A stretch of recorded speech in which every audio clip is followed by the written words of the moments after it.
తాను కూడా ఓటు చోరీ బాధితుడేనని తెలిపారు ఖైరతాబాద్ ఎమ్మెల్యే దానం నాగేందర్. పార్లమెంటు ఎన్నికల్లో ఓటు చోరీ ప్రభావం వల్లనే ఓడిపోయానని చెప్పారు. ఓటు హక్కు రాజ్యాంగం ఇచ్చిన ఆయుధమని, ప్రతి ఒక్కరూ ఓటును కాపాడుకోవాలని సూచించారు. ఆదర్శనగర్లో ప్రజాపాలన ప్రగతి ప్రణాళిక కార్యక్రమంలో స్థానికులతో అన్ని శాఖల అధికారులతో సమావేశమయ్యారు ఎమ్మెల్యే. కేంద్ర సర్కార్ తీసుకొచ్చిన ఎస్ఐఆర్లో ప్రతి ఒక్కరూ తమ ఓటు ఉందో లేదో చెక్ చేసుకోవాలని సూచించింది. జనగణనలో ప్రతి ఒక్కరూ తమ డీటెయిల్స్ ను నమోదు చేసుకోవాలని చెప్పారు. ఈరోజు ఖైరతాబాద్ నోడల్ ఆఫీసర్ గారి ఆధ్వర్యంలో వివిధ డిపార్ట్మెంట్ వారు గత 27 రోజుల నుండి ప్రజాపాలనలో చేసినటువంటి అభివృద్ధి సంక్షేమ కార్యక్రమాలు, దాంతోపాటు ప్రజలకు ఇప్పటి వరకు వాళ్ళు వచ్చినటువంటి వినతి పత్రాలను కూడా పరిగణలో తీసుకొని మళ్ళీ ముఖ్యమంత్రి గారు ఇచ్చినటువంటి ఒక సందేశాన్ని స్వయంగా చదివి వినిపించడం జరిగింది.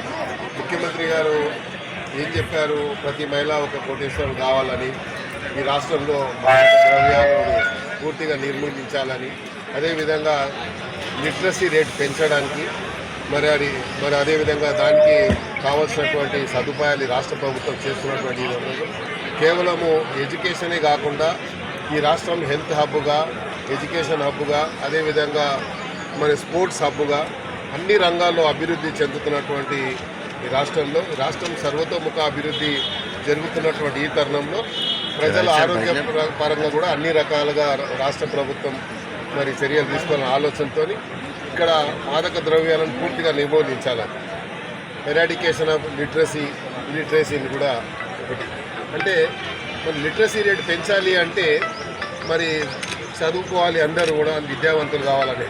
అందుకనే ఈరోజు విద్యాపరంగా ముఖ్యమంత్రి గారు వేలాది కోట్ల రూపాయలని మరి ముఖ్యమంత్రి గారు ఇవ్వడం కానీ, అదేవిధంగా ఈరోజు హాస్పిటల్స్కి సంబంధించినటువంటి ప్రతి కుటుంబానికి సుమారు 10 లక్షల రూపాయల వరకు ఆర్థిక సాయం ముఖ్యమంత్రి గారి ద్వారా వస్తున్నటువంటి ఈ తరుణంలో నిమ్స్ మనం చూసినట్టయితే all India institute of medical సైన్స్తో మరి పోటీ పడుతున్నటువంటి మన నిమ్స్ మనం చూసాం. మొన్న గాంధీ హాస్పిటల్లో 18 మాసాల పిల్లోడికి కూడా లివర్ ట్రాన్స్ప్లాంట్ చేసినటువంటి ఘనత కూడా మన రాష్ట్రానికి దక్కింది.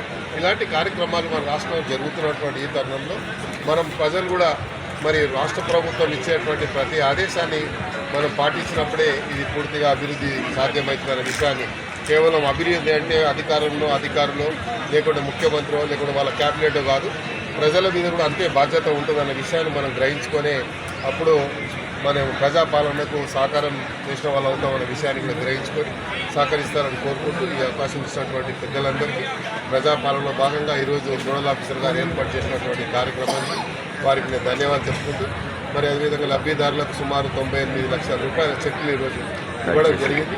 ప్రజా సంఘాలకు 20 లక్షల రూపాయలు